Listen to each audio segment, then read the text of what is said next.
Now, before y'all say anything, I am completely aware that this is a Christmas jacket, but I bought this video to make during Christmas, and I am 3 months late. I don't want this money to go to waste. So just stop the comments. Let's get the video started. Another year gone and another year of hot games that we wasted our lives on. Either you were fighting terrorists in Modern Warfare, catching Pokemon in Sword and Shield, or creating havoc in Untitled Goose Game. That one sort of slipped past me like a honking duck stealing that which I love most. Actually, that reminds me, I had this really cool Uncharted.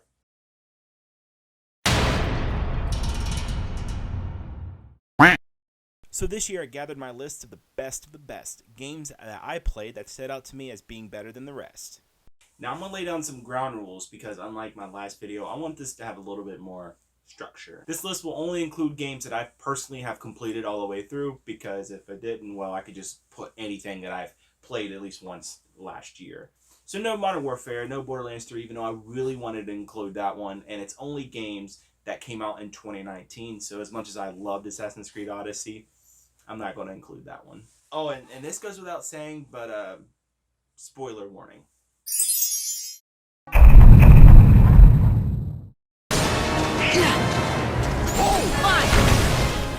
Kingdom Hearts 3 is a colossal disappointment that spoiled the entire franchise. Compared to a game that came out over a decade ago, this game lacks in quality, hardly any in-game content, lackluster worlds with hardly anything to do in them, and a story that's nonsensical. But with all that being said, it's not a bad game at all. In fact, dare I say, I had some fun with it. The combat is fluid and brightly animated, the graphics are beautiful, and the music gets me in my nostalgia. Like, listen to the Toy Box music.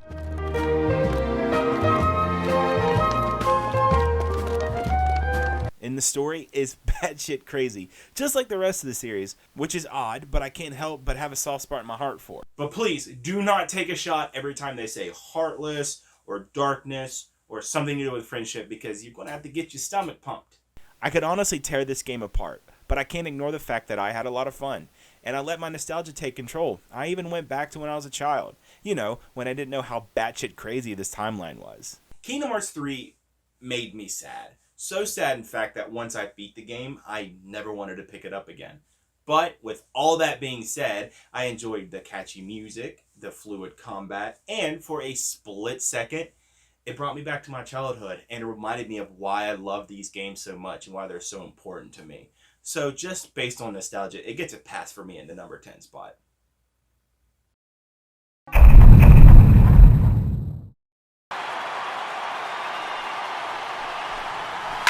Pulls this one into the air out into right field. Judge is under it. And he hauls it in for the first out of the inning. Even though Kingdom Hearts got a pass for me based on nostalgia, I cannot deny it's such a colossal disappointment. So much so, in fact, that I enjoyed a baseball game more than it. A baseball game! No, I'm not just adding this just to shade another game. I actually enjoyed this game, believe it or not. See, I'm what you call a sports fan, and anytime a game puts a lot of effort into presentation to make it look and sound like you're watching a game at home, get some points from me. I love it when sports games add a career mode where you can put yourself into the game. It actually makes me feel like I'm accomplishing something. The Road to the Show is a game mode that I played the most. It really makes me feel like I'm in the game. It has a lot of depth that if you really wanted to sink your teeth into, you'd really find a lot to love here. MLB The Show feels like I'm watching a baseball game without all the drunk people trying to fight you if you root for the wrong team. It has all the sounds and the commentary like you'd expect watching a baseball game at home. It has impressive animations really adding to that immersion. And there's a lot of depth and strategy to the gameplay itself. But unfortunately, this is only for PlayStation 4 fans, so Xbox, you're going to have to find another thing to really latch onto. Now, can you guys help me? How do I get my hands on that Game Pass?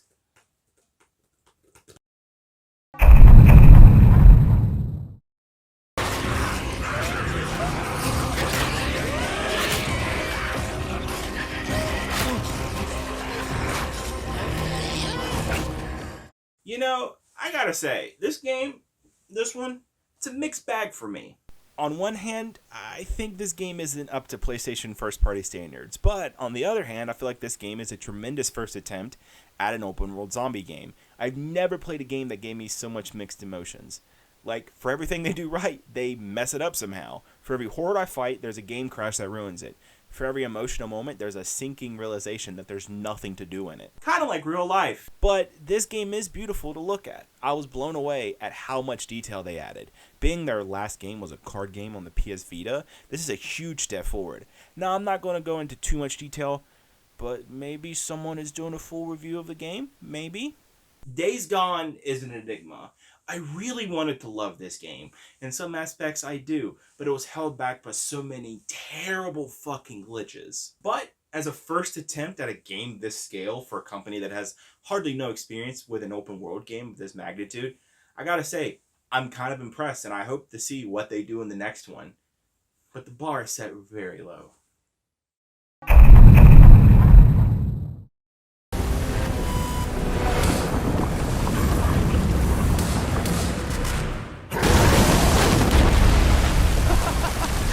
Trick!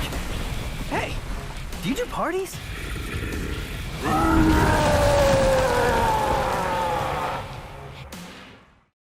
You ever played a game so mind-numbingly awesome with a batshit crazy story and an incredible fighting style with 3 different characters, all with their own unique fighting style? Let me introduce you to Devil May Cry 5. Oh my, where do I even begin? Do I start with how awesome the combat is? How there's a wide variety of weapons that encourage experimentation? How the game teaches you that it doesn't matter how tough someone looks as long as you have a sharp sword and had a demonic bloodline coursing through your veins? Oh god, I forgot how in-depth the lore is of this! Plus you play as 3 different characters with different playstyles and a plethora of weapons to choose from. Like, who else wants to have a hat that makes them dance like Michael Jackson?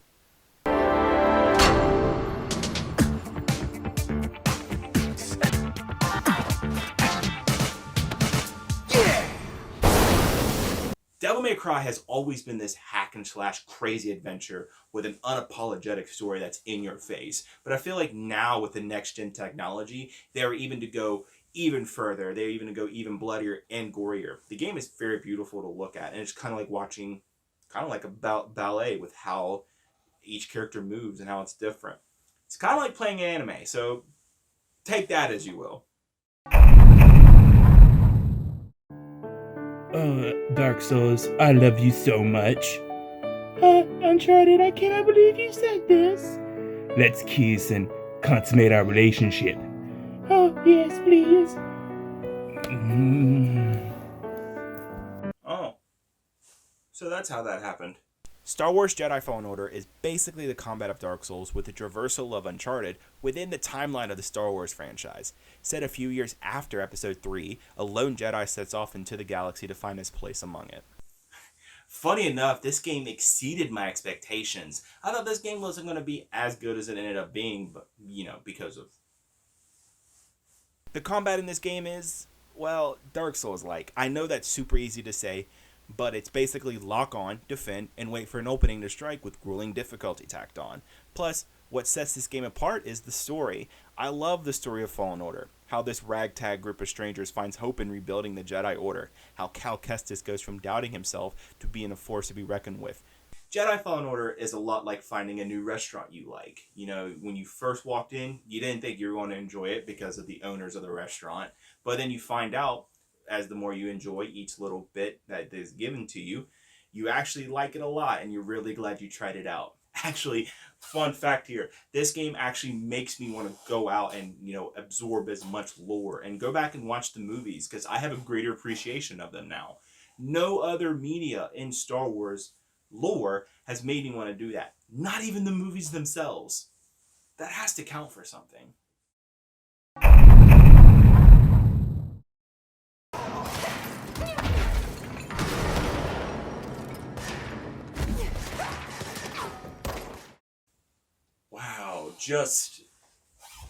Wow. Control just came out of nowhere for me. A game that in no way, shape, or form was I interested in. Then the reviews started coming in, and my curiosity was piqued, and I was not disappointed. Every time I thought the game was going to go one way, the game flipped the script and went a completely different way. I was constantly guessing where the story was going to go, and it kept me that much more engaged. Fast-paced combat, excellent lore building, and so many questions that never got answered. I wanted more and more, and when I thought it was going to end, it kept giving me more breadcrumbs to keep me hungry. I even love the environment. It's unique. Office Space felt so open and different no matter where I was. I never thought an office would keep me so interested. Now I know what you must be thinking. Chan, you've done nothing but sing this game's praises since you started talking about it. Why is it at number 5? Well, I'll tell you, it's the same problem that almost every man has faced one time or another. Performance. Like, good lord, this game runs like garbage. I could forgive it if it was every once in a while, like maybe if there was a lot going on, but it was so frequent I honestly was getting headaches. Every time I close a menu, frame drop. A lot of shooting going on, frame drop. There was this one time I thought I messed up on a mission. I knew where I needed to go, but the guy just wasn't going there. But no, it was because the enemies didn't spawn in and I had to take them down. Like, it's 2019 to 2020. You guys can do better. This game honestly could have been in the top 3 easily. Fantastic story, fantastic level design, awesome voice acting. Just everything was just so right. It was leading up to it. If it wasn't for the performance and actually running like a dumpster fire, I think this game could have been great. We were so close to greatness.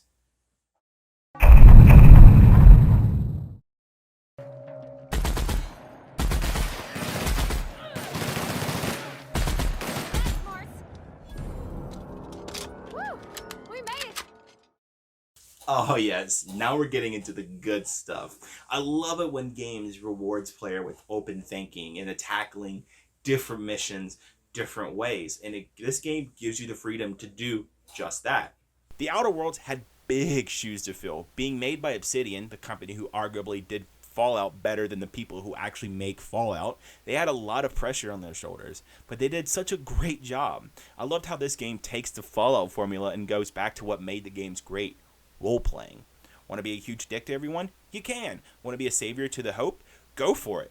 It didn't feel like there was only one ending to this game. I felt like I could play this game 5 different times and get 5 different experiences. I probably put about 50 hours into this game, and I feel like there's still so much I missed out on. And not to mention the clear shade being thrown at corporations. It's so interesting to see like the little snippets of dialogue between your character and another character, or hearing 2 NPCs talking. You see this looming cloud of the corporations constantly hammering in their products to you. Everything is owned by something. And I think it kind of mirrors today's, economic climate, how something is always being marketed to you. It's brilliant how this world is designed like this. Rarely do I ever want to go back to a game and play it a totally different way. And I feel like if I'd go back to and try a few different things, it would be a totally different experience. Also, not to mention, you can turn in the guy that saved you at the beginning. I laughed so hard, I want to try it. So yeah, The Outer Worlds is a fantastic game. It rewards players for thinking outside the box. I played the game one way, and my friends played it another way. And it's interesting to see us talk about the different endings we got, or how the game changes in subtle ways depending on the choices that you make. I haven't played a game in a long time like this. So I asked the question to you guys, do you fight for the freedom of the everyman? Or do you give yourself the corporate greed and make yourself a bounty hunter for the board? Outer Worlds gives you that choice. Plus, this game is free for Game Pass. There's no reason to not get it.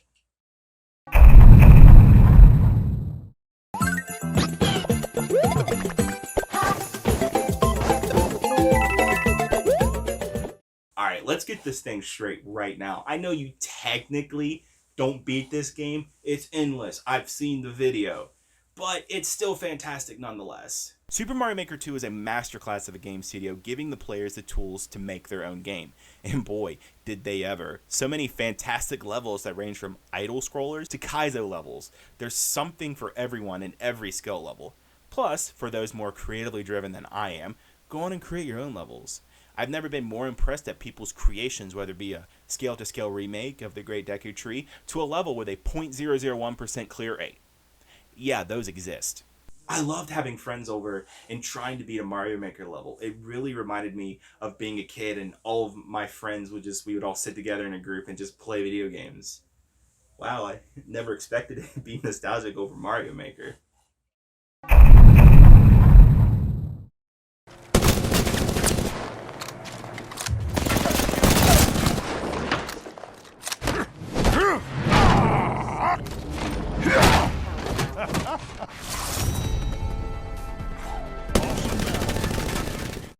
Yeah, that's right. I put Apex Legends above Mario Maker 2. But before you write in the comments and, threaten me, let me explain and give you the reason why I did what I did.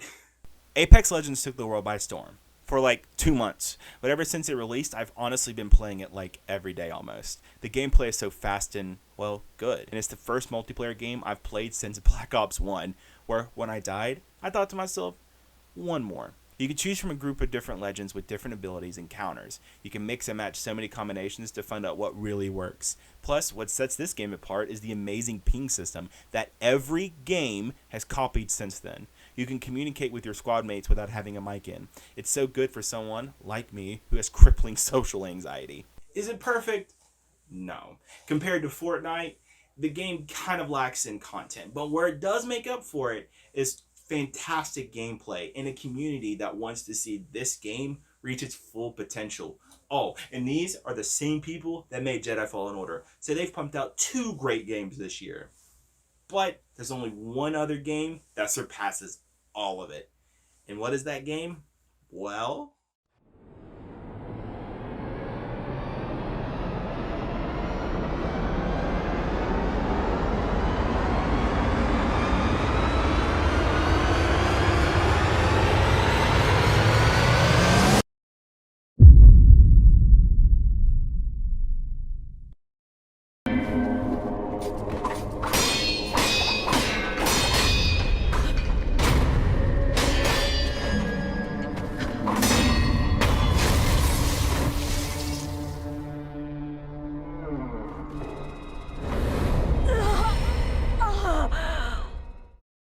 come on, man, you should have seen this coming.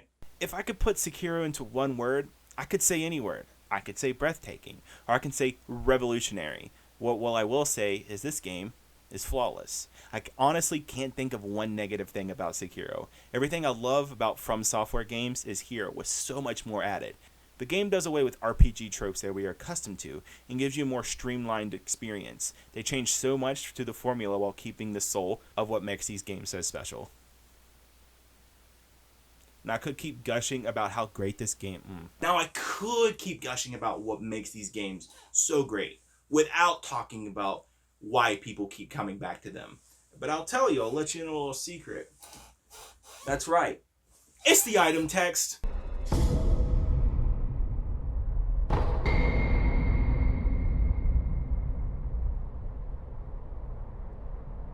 Nah, I'm just kidding. It's the bosses.